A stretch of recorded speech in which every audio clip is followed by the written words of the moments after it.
Steve mentioned, it's quite a treat. And from my perspective, no, I knew the bar mitzvah was coming, but ultimately an unexpected treat. One of the hard things about making Aliyah, and it's on the list, there are other things on the list too, as those of us who live here know. But one of the things, especially if you were a Rav of a wonderful community, as I was fortunate to be, is leaving so many dedicated and close congregants, and in particular, all the simchas that you presumably are not going to be able to share together.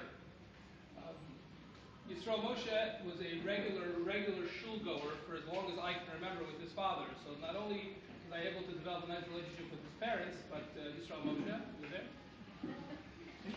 I've had a very long and nice relationship with him. We had a nice minhag in the shul that after davening, especially on Friday night, everyone would come to say good Shabbos to me, and often the kids would stay somewhere else, or even those kids who came with their fathers had their head in their father's jacket, but too nervous or too shy to look at the rabbi. I know I'm an old and intimidating picture, but imagine 7 years ago even. But nevertheless, Yisrael Moshe, even as a young boy, had that infectious smile and was always happy and friendly. And Baruch Hashem, it was a pleasure to be a Rav of such a nice young boy. In particular, when my son Yaakov was old enough that I started bringing him to shul. So it was there weren't that many boys of his age who were already in shul. But you know what it is to be the rabbi's son. It's also a little harder. But Baruch Hashem, he had an older friend to take him under his wing. And that was Yisrael Moshe. And it's also very nice that now, all these years later, Yaakov was 11 and a half. Is here with us this morning, and he was happy to see Yisrael Moshe after a little bit of a break as well. Those of you who know the Rashkovskis are family and friends, so you know, as Steve mentioned, that if I had to pick one word to describe Yisrael Moshe, it would be his heart, which is physically seen through his smile, but it's really his heart. And I was obviously not in Baltimore when he was born, but it is eerie and premonition to think about the fact that he had this health scare with his heart, and now not only kind of hard physically is his heart strong, but it's so strong that it bursts out of his body and comes right through his smile. And even though I haven't seen him now in almost over a year and a half, virtually, when we saw each other at the hotel, after he finished laning, I didn't want to disturb him, and the first thing he did is give me this huge smile and crack a joke about the flight. And it was like back being in Baltimore with Yisrael Moshe again. It was such a beautiful thing. And he's matured and grown since we left Baltimore, and as he should. But Baruch Hashem, the beautiful zis chen that he has remained. And it's certainly my bracha that it should continue. I'm going to give you a brief Torah because that's what your parents asked me to do. But I'm going to do one more thing before, which they didn't ask me to do. And that is Yisrael Moshe. I'm speaking in particular to you, but I need to say just a word or two about your parents. I'm a retired rabbi, but you can't get out of the rabbinate, so I still have to give I don't get a chance to give these kind of speeches anymore. But the truth is that Yisrael Moshe, you're not only a special boy, but it's not a coincidence. You come from very, very special parents. And we all know that in any community, in any shul, there are congregants who have various degrees or types of relationship with their rabbanim. And I'm very fortunate that I had many families who I was very, very close with, including Tzvi and Sila. But the honest truth is that when a Rav announces that he's leaving, let alone that he's moving all the way to Eretz Yisrael, there's many people who, understandably, move on. They have a new rabbi coming in, a new rabbi they want to be close with, and that's just how it goes. It's understandable. But there, Baruch Hashem, were a few exceptions to that. And I would say first among equals, Yisrael Moshe, were your parents.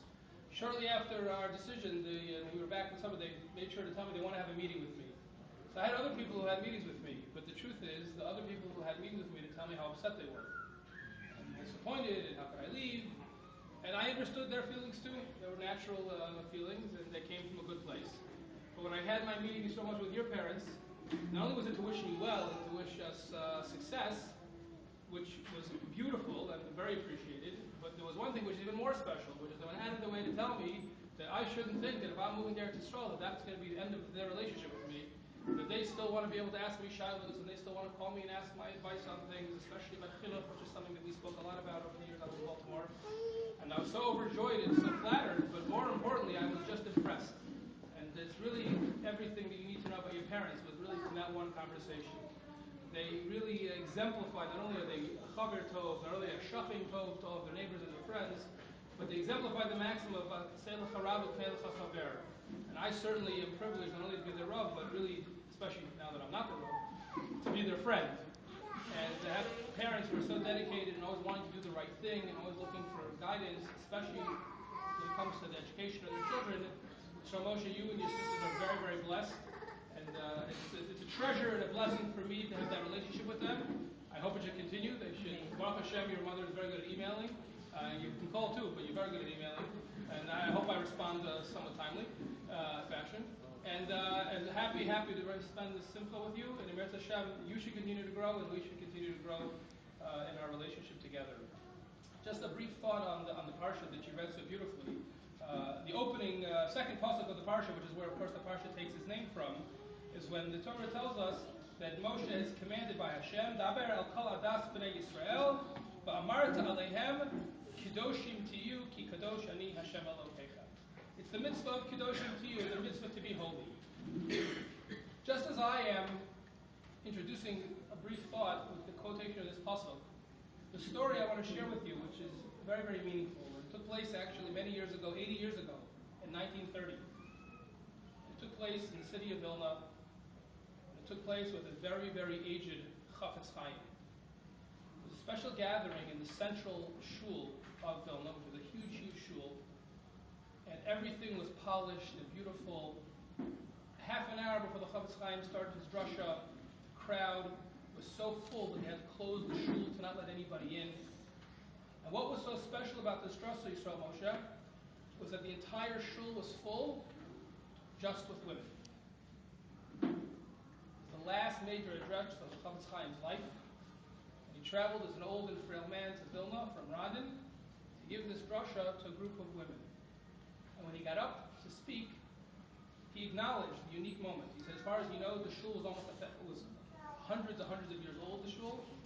As far as he knows, it's the only time ever, perhaps in the history of any of the European shuls, but certainly in that shul, the entire shul was filled with women.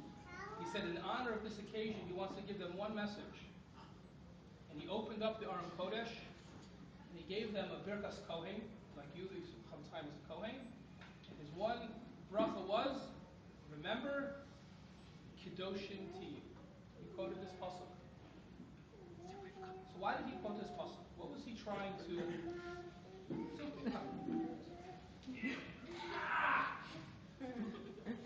There you go. So why was he quoting this pasuk? So I think the reason was as follows.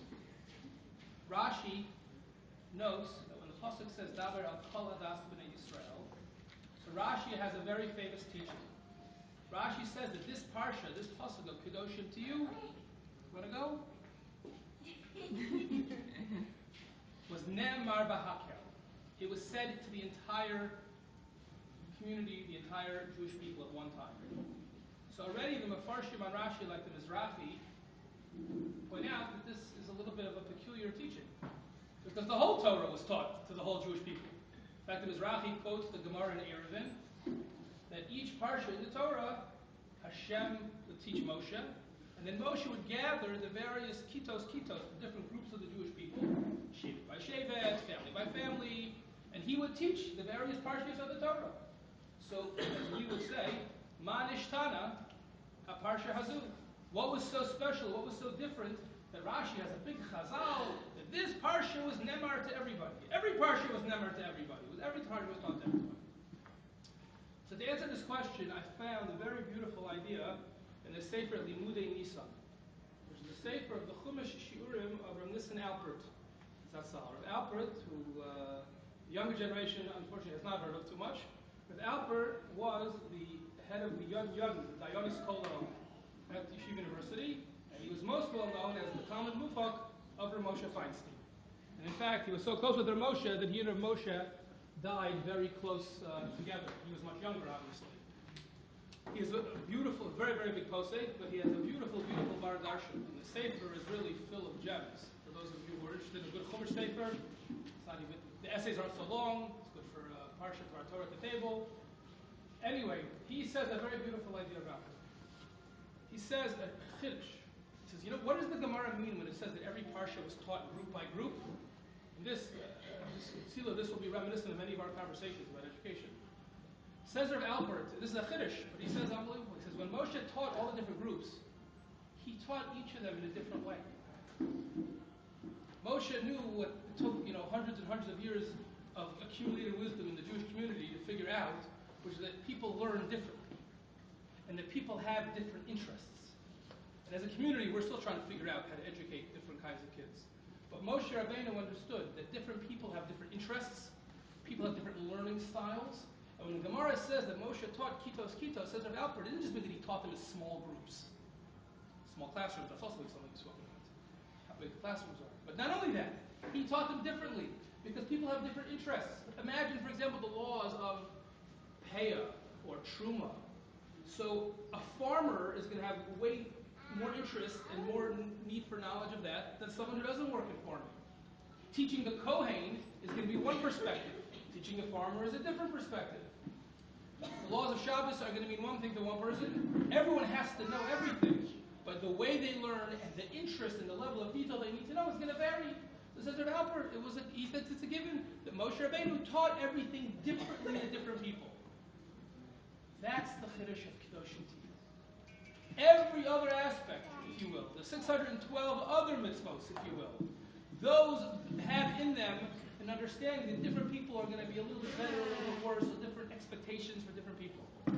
Kedoshim Tiyu, however, to be holy, since this is the goal of the entire Torah, and this is a requirement on every single Jew, with no exception, because every single Jew can do it.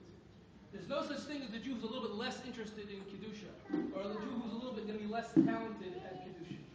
It's demanding, but Dabra called Das B'nai Yisrael doesn't just mean that he taught it to everyone. It's the message behind that. Why did he teach it to everyone? He taught it to everyone because everyone is equally obligatory, obligated to in this.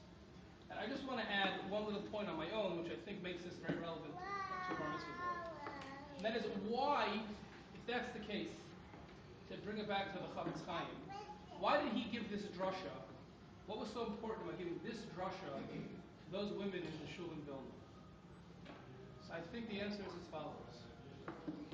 Because it happens to be that one of the populations who may think that Kedoshim Tiyu is less relevant to them sometimes is women. After all, my husband, he'll be the one who'll learn. He's the one who's kadosh. He'll be the one who goes to Minyan. He's the one who's kadosh. He's going to be in the kollel. He's kadosh. And that's all hopefully true. But it's a mistake. Chavetz Chaim was telling this group of people that you should know that Kedoshim Tiyu is nemar b'kol adas b'nai Yisrael. It applies to women independently. No less than it applies to men. See, Moshe, don't worry, I didn't get confused. I know you're not a woman. But I'm mentioning this to you because there's a second population who also thinks that Kedusha doesn't apply to them. And that's young people. My parents, my Rebbe, Kedusha is a very intimidating, lofty thing. Tefillin I know I have to put on now. Minyan I know I have to go to. Learning I have to go to. And Baruch Hashem had Rabbi Berkowitz, so I love going to Shir with Rabbi Berkowitz as my Rebbe. I also, by the way, told my wife years ago that if I could be a kid again, I would want to be Rabbi Berkowitz this year. You're lucky to have such a great Rebbe. So those things, those individual mitzvos, Baruch Hashem, a kid like you, loves learning and loves Yiddishkeit. So of course you know that you're obligated. But Kedusha, that's for the rabbi. That's maybe for my parents, for my grandparents. And the answer is no. Kol adas b'nai Yisrael means everyone. Certainly everyone above bar mitzvah, including you. Because I'm not a Kohen, and I can't give you Birkas Kohen, and there's not a Kodesh here for me to open, but I want to give you the same bracha that the Chavetz Chaim gave to the people he was speaking about. And that is that you should always remember that you have it within your ability, not only to do all of the mitzvahs, as important as those are, but you have it in your ability to do something even more special. You have the ability to be kadosh, to be a holy person, to be a special person, to have your own personal relationship with Hashem, not the same relationship with your parents, not the same relationship with your friends or your rebbeim. That's their responsibility. You can have your own relationship with Hashem. You can be special and beloved, and you can be holy. It's not easy. But that's what life is about. It's about working hard and achieving very, very special things.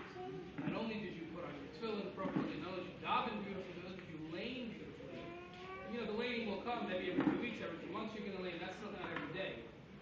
But the goal to be a kadosh, to live up to this lofty goal, which is really the goal of the entire Jewish people, to be a mamlechas kohanim and a goy kadosh. So you already have the Kohen part down. That you got from your father and your grandfather and your great-grandfather. But to be a goy kadosh, that nobody can give you. Not your parents or your rebbe. Only you can do that for yourself. But you can't do it. It's my great hope